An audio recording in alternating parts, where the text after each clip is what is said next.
everyone. Thank you for joining us. I'm Vicki Goodman, and on behalf of the Friends of the Semel Institute for Neuroscience and Human Behavior at UCLA and the Resnick Neuropsychiatric Hospital Board of Advisors, I'm excited to welcome you to our Open Mind program with Wil Wheaton. We all know Wil as one of the most iconic, celebrated, and beloved actors of our time, renowned for his roles as Gordy in Stand By Me, Wesley Crusher in Star Trek, and Wil Wheaton, Sheldon's nemesis and foil on The Big Bang Theory, just to name a few. He's also a New York Times bestselling author, blogger, social media supernova, and avid gamer, and you'll see his Zoom background today is his game room.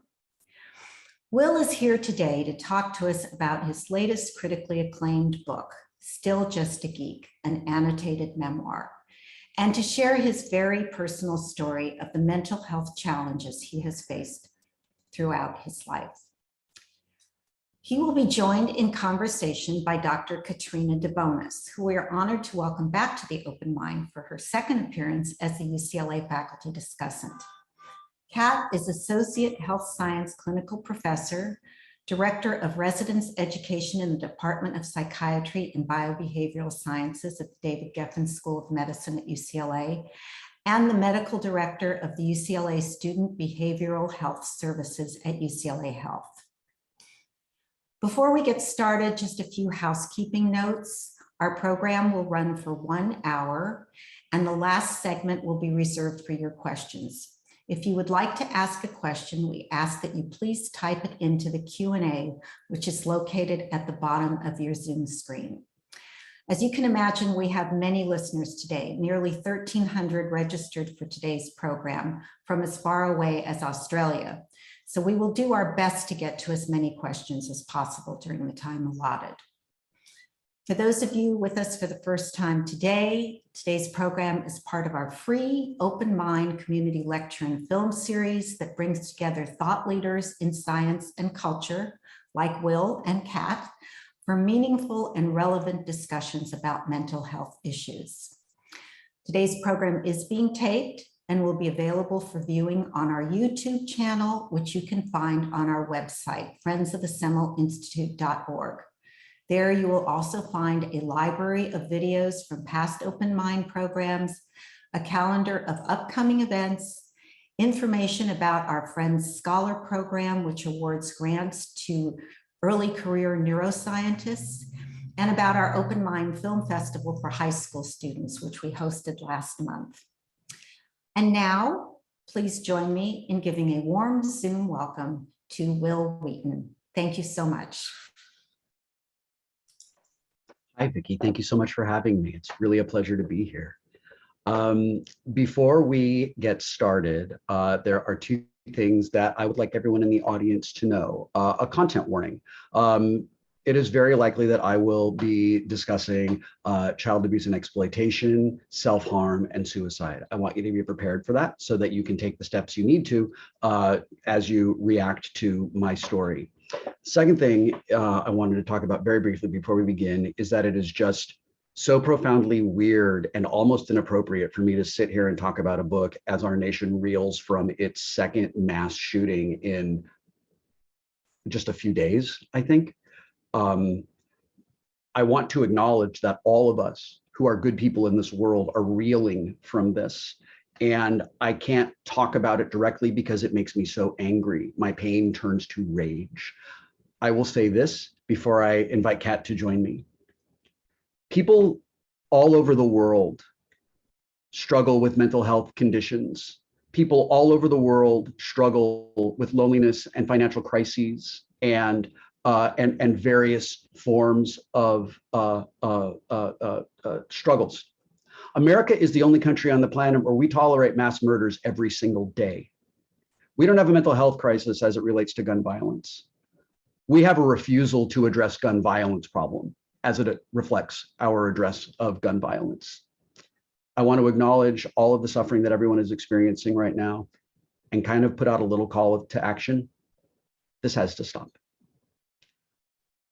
Okay, Kat, would you like to come in and let's get started? Well, Hi, everybody. I'm glad to be here sharing this space with you, even though, yes, we're going through some difficult times and lots of emotions. But I think it's a good thing that we're talking about mental health today. I think there's a lot of people struggling right now, and I'm hoping that people can walk away tonight with some comfort during these difficult times. I'd like to start with talking a little bit about your book. I really loved it. I would recommend it for everyone, your fans and anybody who's dealt with abuse and shame and depression and anxiety. I think there's a lot to take away from it. I wanted to start on a somewhat lighter note and asking about the title. I love it. Still Just a Geek. There's a tone of acceptance there that I think is kind of evident throughout the book.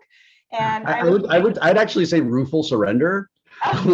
like my editor David and I were like, listen, we're going to call it Still Just a Geek as kind of like our working title until we come up with something, you know, that really nails it and really sings.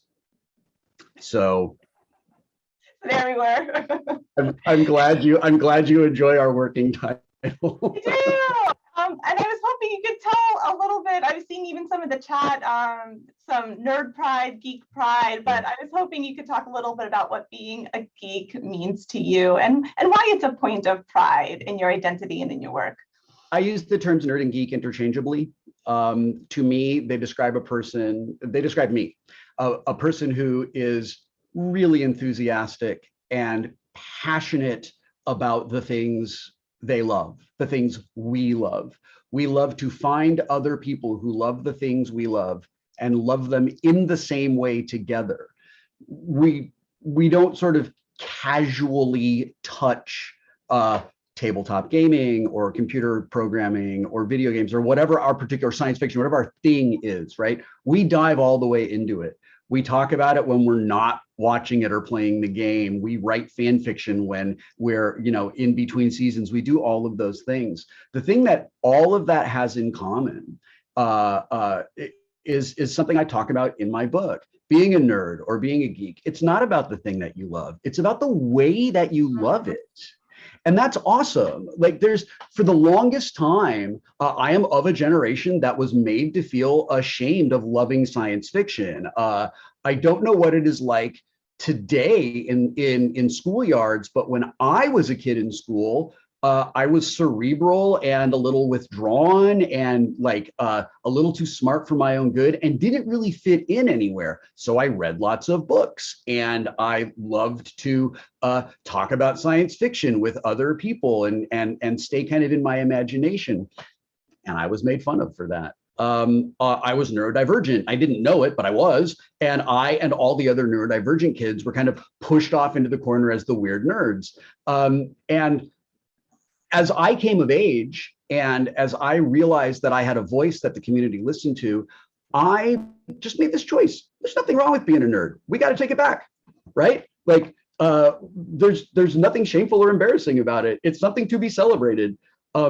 There might be somebody watching this who is absolutely crazy about a professional sport, right? Like they play the offline fantasy league version of whatever that sport is. They have a jersey or a kit from whatever their favorite team is. They go to events to celebrate their sport. That is no different than me going to Comic-Con or a gaming convention. The love and the joy is born from the exact same place. When I talked about this originally in public, it was in the context of being a nerd's cool and it's nothing to be ashamed of. And it was in the context of a woman asking me to tell her baby daughter who had not yet been born, like, why is it cool to be a nerd? Like, why do I think as a leader in the nerd world that like reading books is great and playing games is a really useful, worthy endeavor, and letting your imagination go wherever it wants to go and building worlds is so fun and so satisfying, particularly to a young woman, because for the longest time, the nerd community was extremely gatekeepy and not welcoming and friendly to women at all. There are still large portions of it that are not. We call it toxic fandom and we do our best to shun it. But being a nerd for me, and having it named and knowing that there were other people who were like me it really gave me a sense of belonging, and it really gave me a sense of community as I got older and as I found kind of my people, and I found the people who were important to me. When I was talking about my show Tabletop, I would often say that the longest friendships of my life are the ones that started at a gaming table when I was probably 14. You said a lot of really important things there. And I think one of the things that stood out is this changing relationship with yourself, with your identity, going from a place of maybe some shame to a place of acceptance. And I think that's one of the things that really stood out to me from your book. And I found really interesting, both as a reader and as a psychiatrist, what you did here with this new book, which was annotate these prior entries and add this commentary and this reflection along the way about how you've changed and what you've learned. And you're open about the cringing, which I believe we can all relate to when we're confronted with these earlier versions of ourselves that maybe we don't feel so great about now. And it was nice to see you approach your younger self with self-compassion, even when cringing and even when calling yourself out, saying that's not okay. But I imagine it would have been easier to just erase those parts. And I think we all sometimes wish that we could just take out those parts that we don't like, but you didn't do that, even if you felt some shame along the way. And so you allowed us, the reader and your fans, to kind of learn alongside you and be part of that process, which I think was very powerful, but maybe it was hard. And I was wondering if you could speak to that process of revisiting that. For the first couple of drafts, I was not kind and patient with myself. I was annoyed. I was embarrassed. I was revolted. I was ashamed. And in order to get away from that, I had to do work. I had to do inner child work. I had to do a lot of hard healing work so that I could find compassion and empathy for the person I was when I was turning 30. And I needed to find compassion and empathy that the person I was turning 30 did not have for the person I was when I was younger.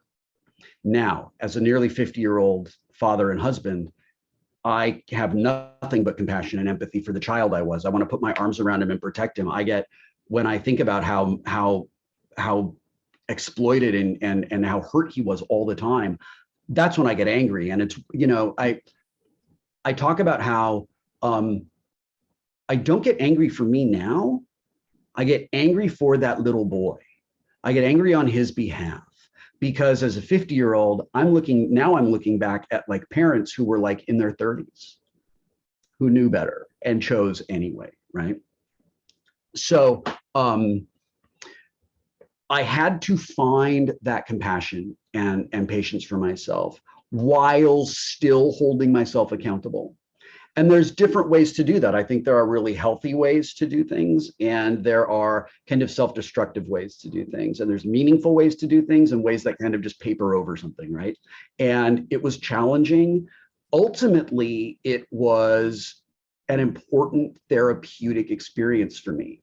What is very interesting to me is that when I wrote all of it, it inspired and instigated a lot of private therapy work that is nobody else's business. But when I was done with it, that I did it, catharsis just wasn't there. All I felt was re-traumatized, because I had been forced to kind of re-experience. I had to tell the story. I had to re-experience it. And it wasn't until I did the audiobook and I lived with those words for about a week and I said them out loud. Something about feeling the words and the sound come through my body and resonate in my chest and come out of my mouth and fill the air around me made my speaking up and my declaration that this shit that happened to me is not okay. It made it all real. And it allowed all that healing to happen. I think being able to say, I was talking to my sister this morning and she said, it hurts my heart that you suffered alone and silently for so long.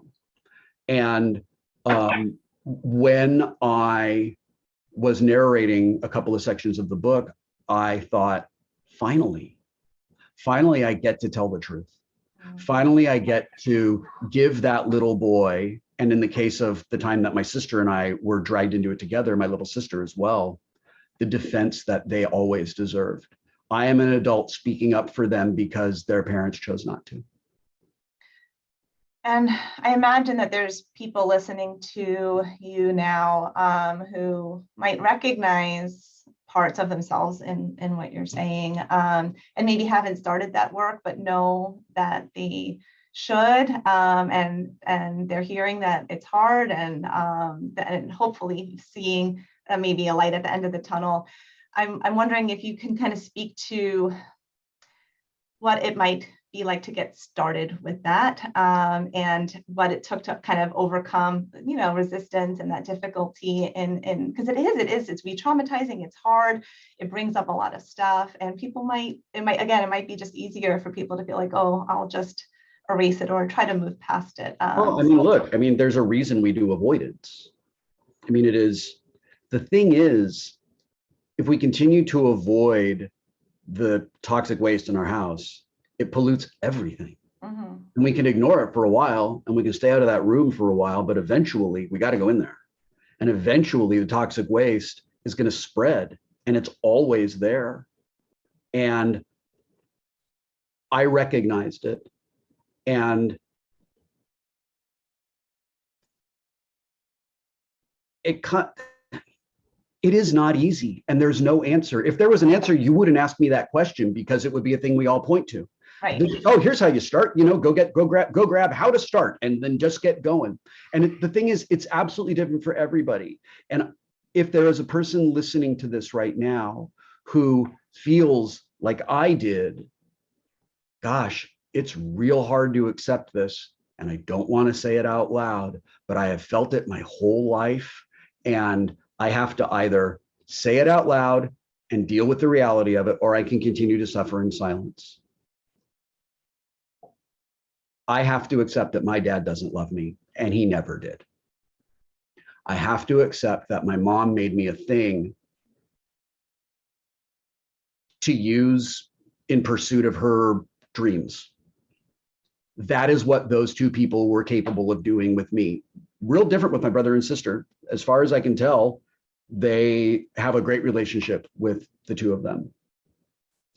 And that's real hard, to know that. And I know this is a thing that happens in families. Kids can grow up in the same house and have profoundly different experiences, and I feel like I was raised by different people than the people my sister describes. Ultimately, it came after the decision for me to really get serious and really address this was quantum entangled with my decision to stop drinking alcohol. Mm. I was aware of everything. I knew all of it, I knew when I was about 8 years old who my dad was. I knew when I was about 10 or so that my mom had put me into a codependent relationship, but I didn't know what that meant.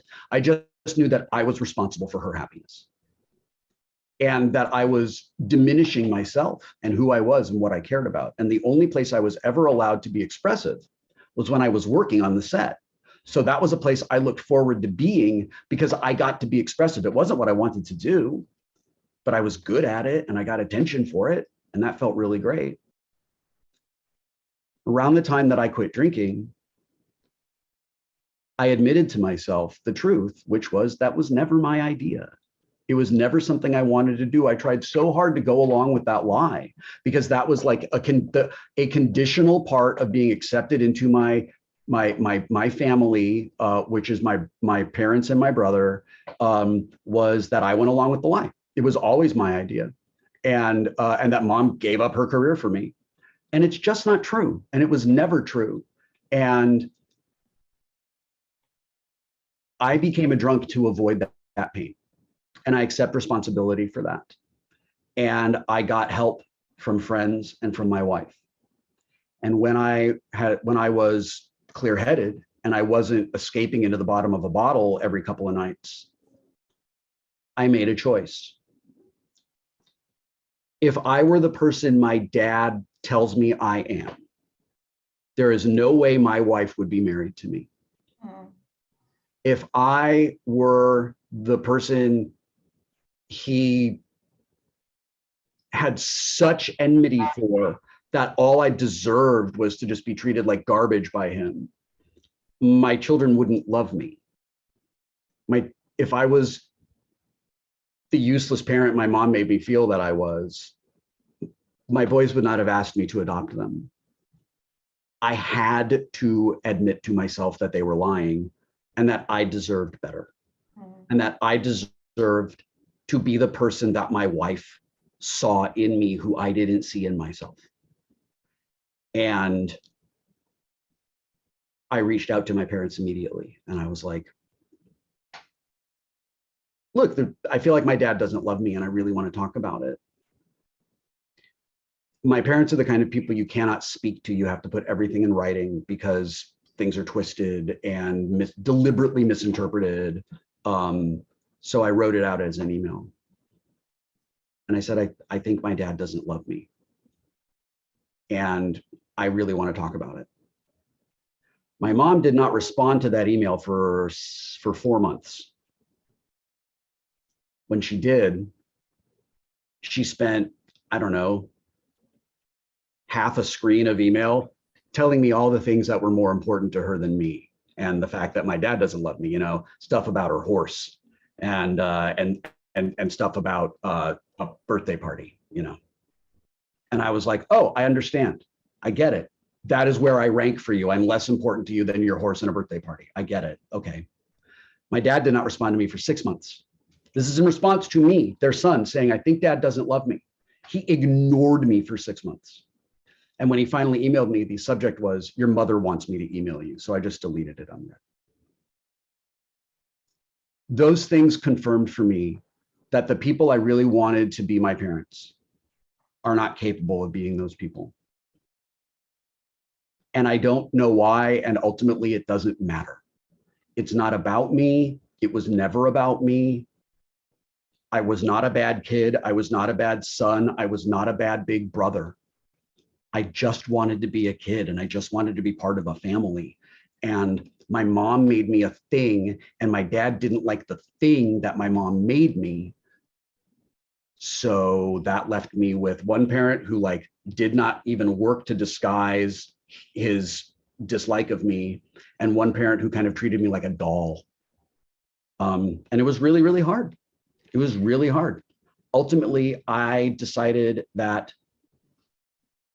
not having parents sucks. It really hurts. There is a black hole in me where a parent's love should be. Nothing can fill it up. Not having parents is terrible. But I wasn't going to let these two people keep hurting me because they were nominally my parents. They had chosen not to be my mom and dad in the way I am my kid's dad and my wife is my kid's mom. I never looked back. There are times where I found myself kind of bargaining a little bit and sort of thinking, well, maybe I did something wrong or maybe this or maybe that. And then something would happen and I'd be like, oh, of course, no, that is exactly. I remember now, it's just the thing that happens. It's different for everybody.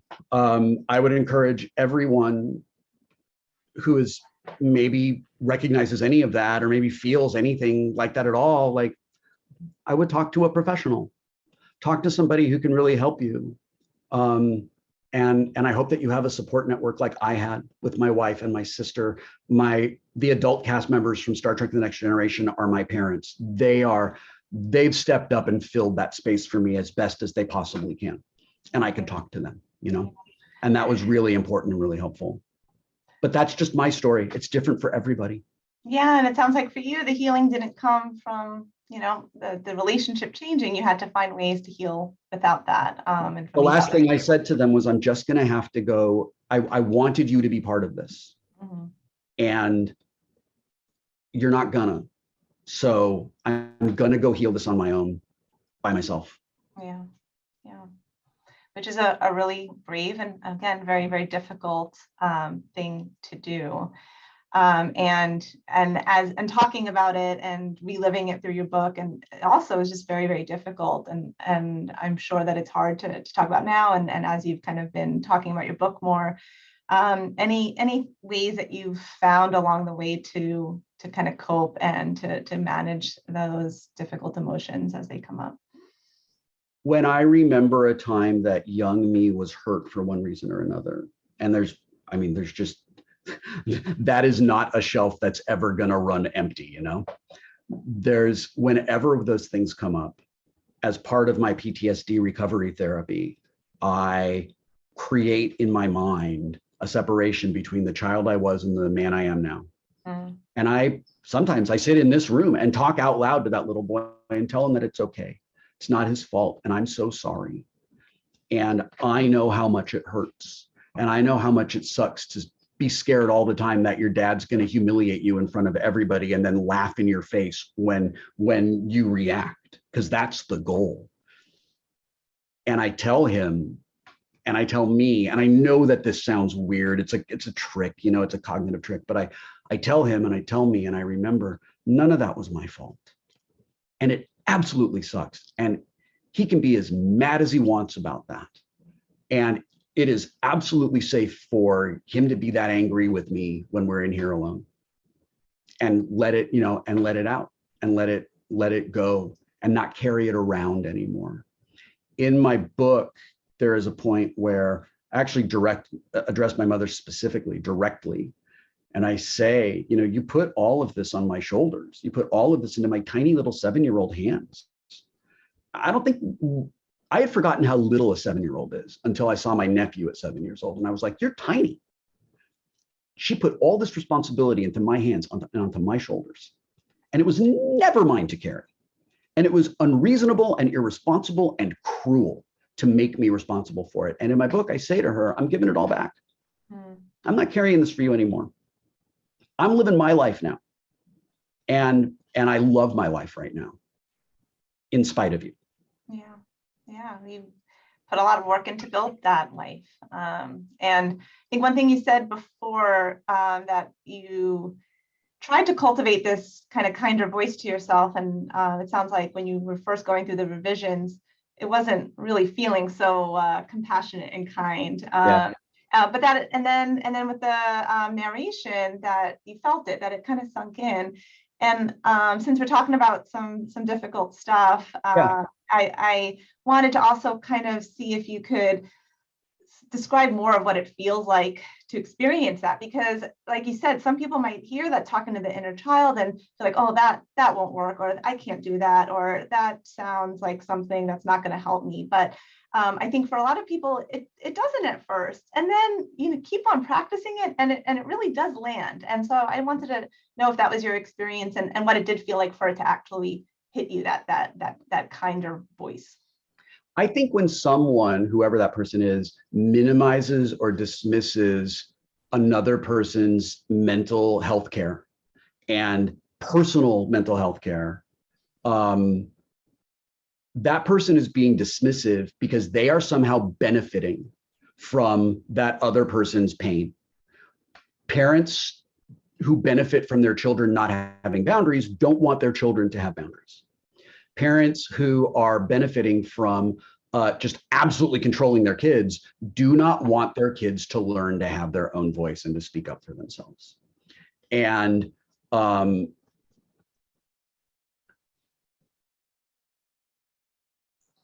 think that anyone who's going to tell a person, you know, your therapy is weird, or, you know, or it's not worth doing, or you're weak for doing it, or something like that, that is not a person who is being supportive of any of us, like really taking care of ourselves. I always take the physical health analogy.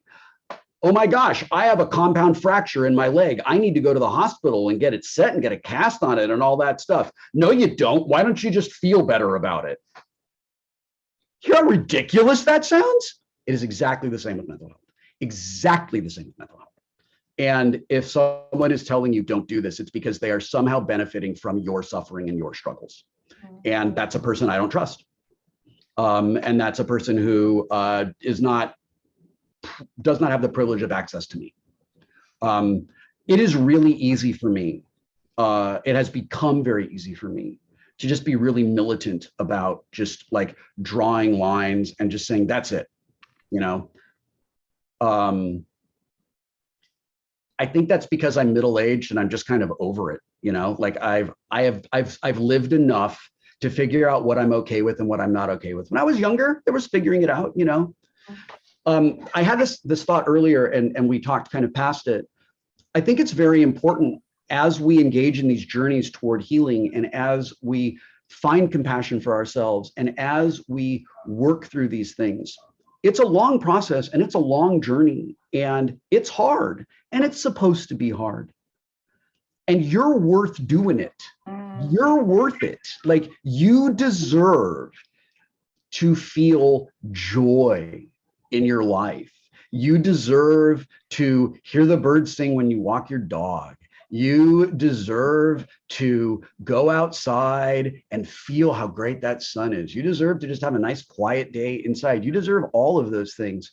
And if there is something going on with your mental health that is getting in between you and that, you absolutely are worth going to a doctor to get help. Please go see somebody. And don't give up. Don't give up when it gets hard. Mm-hmm. That is very important. Thank you for sharing that. I agree 100%. It's hard and it's worth it.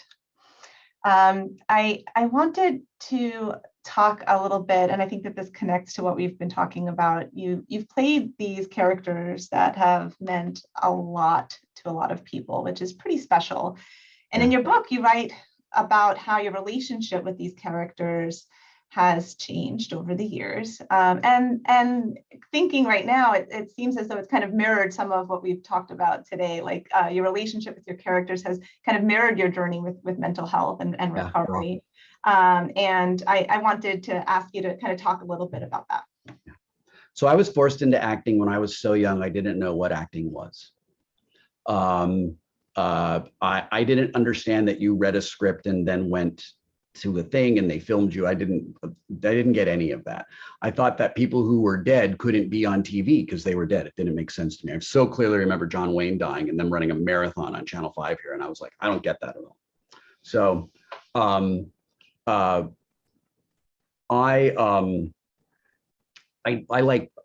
I had this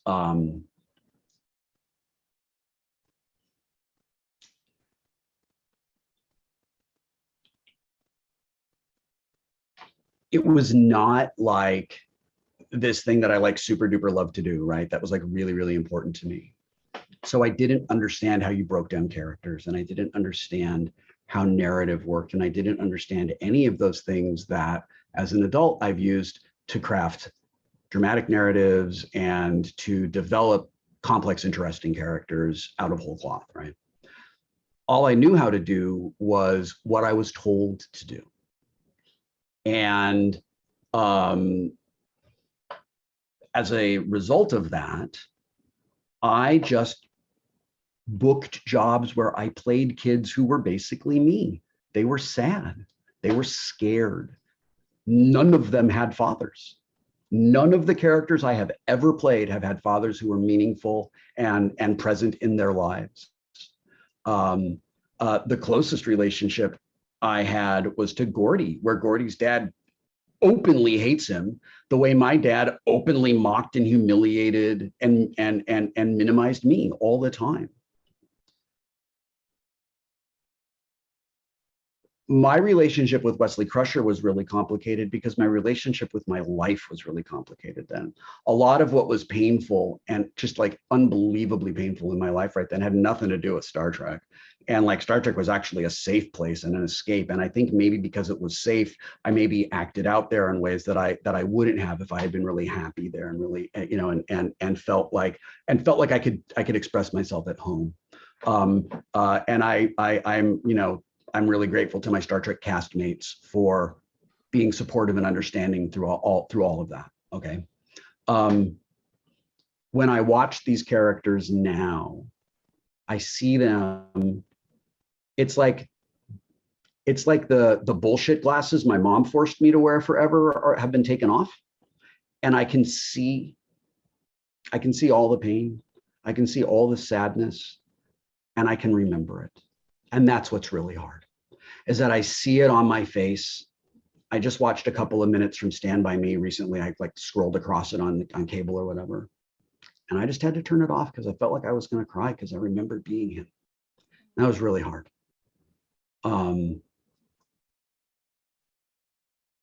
I don't know if I'm a good actor. I know that I am good at taking direction. I know that I'm good at interpreting material, and that I have a technical skill set that allows me to hit my mark and remember my lines and find my light and all of that stuff. But every character I've ever played that was worth anything at all was essentially some version of an abused kid or a kid who had suffered a tremendous loss. And that's just exactly who I am. So people would always say, you're such a good actor, you're so good in these things. I think presuming that it was all a performance, because how in the world could a kid actually feel those things? Like, what kind of monster treats a kid that way, that they feel that way? You know, that only happens in fiction. For the longest time, I participated in my mom's lie about everything because it was just like a survival strategy. And one of the big lies was that, like, this is a thing I always wanted to do, and I was in Stand By Me because I was so good, because I was such a good actor, because I'd worked on it so hard. And like, none of that is true. I didn't even realize until I was in my 40s. Oh my God, Rob Reiner cast me because I'm exactly that kid. And the thing is, when we were doing production, I asked Rob, it's like, I have no enmity towards Corey Feldman at all. I want him, I wish him peace in his life, because that guy has suffered unimaginably. He was a pain in the ass when we did Stand By Me.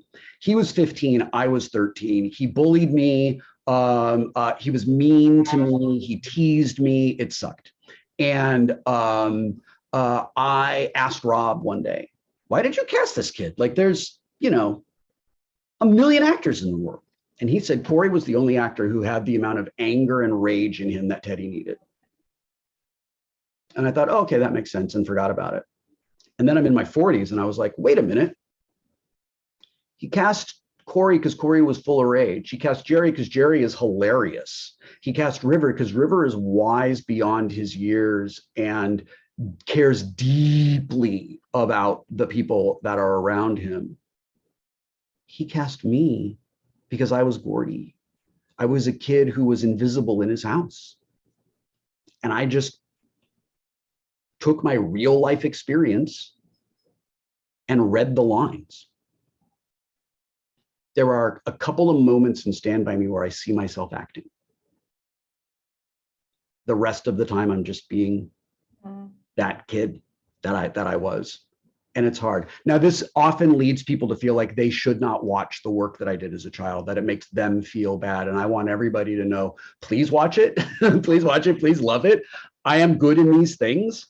For whatever reason, the end result is really beautiful art, really beautiful, meaningful art that means a lot to people, that was valuable in people's stories, that kids grew up to share with their own kids, all of that. Don't feel bad about it. Don't feel guilty. Don't turn it off. Otherwise, it was all for nothing. Like, it's all of that stuff is really okay. I understand it all now. I get it all now. I don't want anybody to feel bad about it.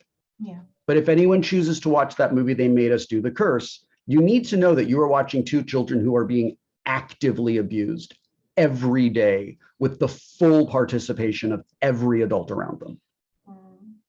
I would prefer people don't watch that. Okay.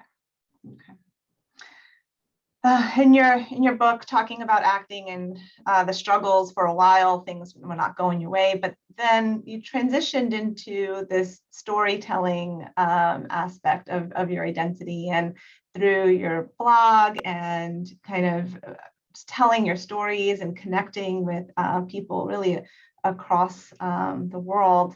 This storytelling seemed to kind of help you in your process and help other people in their process.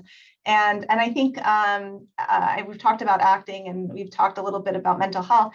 And I think I wanted to make sure that we touched on the storytelling aspect, because I think that it can be a really important mechanism for healing and for processing. And I was hoping how you could share a little bit about the role that played in your kind of mental health journey and just personal journey. Yeah, there's a moment in the original Just a Geek, which is obviously still Just a Geek, where I pull out of a family vacation literally minutes before we were to drive away to stay home to go on auditions. And the auditions are terrible, and I don't book either one of them. And when my wife and kids come home, I make a commitment. I'm never letting an audition come between me and my family ever again. I just don't care what it is. It doesn't matter. That was when I stopped allowing my mother to manipulate me and chase her dream. At one point, she says, "You're supposed to be a writer." Like she was giving me permission to do it or whatever. Like she even had that right. And when she said that to me, I remember thinking at the time, you know, it's too bad that you weren't supportive of that sooner. In the early 2000s, having a blog was like having a self-published independent magazine column that went out every single day, that went into like everybody's mailbox, right? I remember. And I loved that. I loved writing about things. I loved telling stories about my interesting life. I loved talking about my children and how fun it was learning to be a dad and becoming part of a family. And I found my way into doing like sketch comedy because I thought, well, this is like improvisation and it's a little bit of writing and like maybe, and I enjoyed that. I loved the camaraderie of the cast, but I didn't love it enough to like make sacrifices that some of my friends did who were in shows with me who are now extremely successful comedians and writers, like, because that's what they wanted to do. I think what I always wanted to do was just be a storyteller. I really enjoyed doing that. I remember like one of the very first things I ever wrote was just, I watched an episode of The Twilight Zone and I went into my bedroom and I sat down at the computer and I was like, I'm going to write that as like, I'm just going to write the story. And I did. And then I read a book and I rewrote the book in my own, thing over like, it was very, very long. It was like 8 or 9 pages. Right. And I really enjoyed that as a kid. I liked it a lot. But it wasn't encouraged, it wasn't nurtured. My dad never took an interest in a single thing that I ever did at all, never expressed an interest in me, never wanted to do anything with me at all. The only thing my mother ever encouraged me to do was acting stuff. So I spent all this time in drama school where I learned that I didn't like the acting part of it, but I sure did like the writing and directing part of it. And over time, having this daily column every day where I got to talk about my children and I got to like do my impression of David Sedaris and my impression of Gene Shepherd and my impression of Henry Rollins, like I got to do that. And I realized I love this. I really love this a lot. And I stopped kind of trying to chase a career in the entertainment industry and just became a writer. And I did a lot of low-paying freelance work online. I had, I would have tons of jobs just to make ends meet.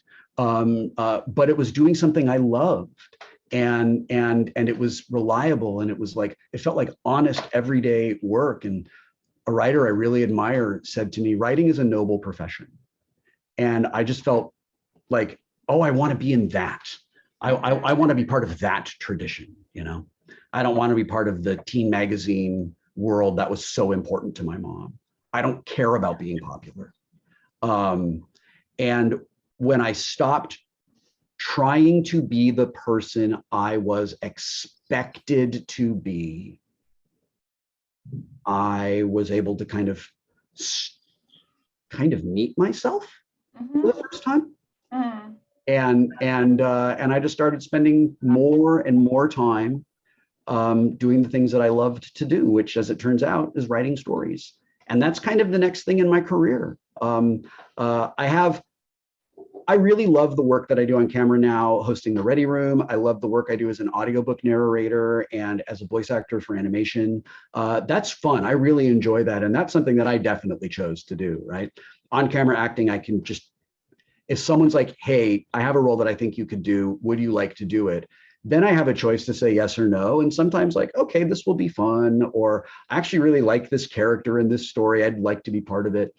But it's not what gets me out of bed every day. What gets me out of bed every day is, well, it's my dog who demands to go out. But existentially, what gets me out of bed every day is like, I'm going to go work on the thing. I'm going to go work on telling the story. And when Still Just a Geek became a New York Times bestseller, I called a friend of mine who is also a New York Times bestseller, and I said, I just need you to tell me, like, what does this mean? Like, practically, what does this mean? And he said, it means you get to write at least one more book. And I was like, cool, that's great. Well, I have like a dozen that I'm thinking about. And I know that if it doesn't work out in kind of mainstream traditional publishing, like Still Just a Geek did, I did little books independently for a decade and made a really good mid-list author living doing it. And that's something I'd be really happy to go back to doing. Well, thank you for sharing your story with us. I think we have a lot of questions. I look forward to reading your next book, by the way. But I'm going to pass it over back to Vicki so we could get some of your fans' questions answered. Well, first of all, thank you both. Wil, thank you for sharing your very raw and honest account of mental health challenges that you've faced. And I think that your book, thank you for the gift of your book, because oh, that's very kind. Thank you so much for saying that. Well, it's true, because you do have a celebrity platform, and you speaking up have helped raise awareness and erase stigma. And that is so important to everybody who lives with a mental health challenge, especially in this day and age. I really appreciate you seeing that. I work every day to be the person I need in the world, in the hopes that the person I need is maybe the person someone else needs too. And I can kind of passively be the person someone else needs in the world while I am actively being the person I need in the world. And that person that I need is a person who is kind, patient, compassionate, gentle, honest. And if I can use this extra visibility that's been given to me to inspire and reassure people who have felt any of the things that I have felt, that's a really good use of my time. And that's a really good use of this incredible privilege that I have. I dream of a future where we don't even have these talks, because it doesn't matter. Like, who gets together to talk about like having a cold? Nobody, because everybody gets treatment for it, right? Who gets together to talk about like, I don't know, your beard? I don't know what it is. It's like, it's not interesting, you know? I hope that there is a future where talking about this is just not interesting, because we all do it, and it exists everywhere all the time, and we don't have to reassure people it's really okay, right? Like today, I'm thrilled to be a voice of reassurance. I am thrilled to be for other people who Jenny Lawson was for me. I really hope that there's a future where people like us aren't needed. Wow. Thank you. You've done a great service, and it's very much appreciated. And I can tell by the questions that we've gotten and comments, someone here says he was very inspired by your NAMI speech about living with depression and anxiety, that he has also walked that walk. And thank you for sharing your story. It really does mean a lot to so many people. Erica here comments, Mr. Wheaton, as a mental health provider in San Antonio, this comment is very meaningful and touching, who's been called to offer crisis counseling to residents of Uvalde. Thank you for what you said about the crisis of gun violence in the US. It is such a tragedy, and I really thank you for addressing it. And we're all reeling from this unbelievable carnage that should never, ever occur in any country. anywhere, any place, anytime. And my heart goes out to Kathy for doing this work at this time. It must be very, very difficult. We rightfully celebrate our first responders in when disasters happen. And we should, absolutely. We should be celebrating our mental health first responders. We should really be celebrating our mental health professionals who are showing up every single day through 4 years of Trump's fascism, 3 years of ongoing pandemic, mass shootings every single day, the looming existential terror of climate change. Our mental health professionals are doing so much, and it's hard. It's hard work. And I want our mental health professionals, like Kathy, to be celebrated and lauded like we celebrate and laud all the other first responders. You're all so incredibly important. And I say this to teachers, no matter how many times someone says thank you to you, it's not going to be enough. That's so true. Question here from Eric. What responsibility do you feel schools and educators should have to support nerds and prevent the bullying and ostracization that they feel in school? I believe that we as a society have to absolutely stand up to bullying, and I think educators bear an enormous responsibility to shut it down in schools the instant it starts. Kids know who the bullies are. Everyone knows who the bullies are. All of the adults know who the bullies are. And more often, well, in my entire childhood, they looked the other way. It was just boys will be boys. It's just a thing that's going to happen. That's not okay. We need to take an active role in establishing what is acceptable and what is not acceptable. We also need to teach our children to not be bullies. And the way that we teach our children to not be bullies is we teach our children to love themselves. We teach our children to love themselves by showing them how much we love them through our example of unconditional parental love. We teach our children to establish boundaries for themselves so that they can be compassionate and empathetic towards everyone while still protecting themselves and going through life in a lane where they are comfortable. I think educators have an enormous responsibility to really support that. We as a society have an enormous responsibility to support our educators. We have a responsibility to fully fund their classrooms. Donors choose shouldn't exist. I'm glad that it does, but it shouldn't. It's disgusting that teachers have to beg for resources to help out their students. And it's tough that teachers kind of have to be this sort of like enforcement mechanism too. But in my experience, having teachers who really empowered kids, who really saw the things that made kids unique and special, the teachers who saw us weird nerd kids who said, hey, I don't think every kid in your grade is going to like The Hobbit, but I feel like maybe you would give it a try. Those educators who see something in a kid and inspire it. There's a line in Stand By Me where Gordy says, where Chris says, kids lose everything unless someone there is to look out for them. And I know that people choose to be teachers because they take that very, very seriously. I can't talk about the current state of things without getting so angry. I will say things I regret. So I will end there. I want to be unequivocal about this. The teachers who support children to be the very best versions of themselves that they can possibly be, those teachers who put in that little bit of extra effort, who see a kid who's having a rough day or having a rough time and kind of pull that kid aside and like just check in with them. I'm an atheist. You are doing the Lord's work. So true. So true. Thank you for that. Question from Joan. Will, was your therapy done with a trauma therapist? I haven't worked with a specialized trauma therapist yet. That is my next step, actually. What is it like being a parent now after you suffered so much as a child? How does that inform your parenting now?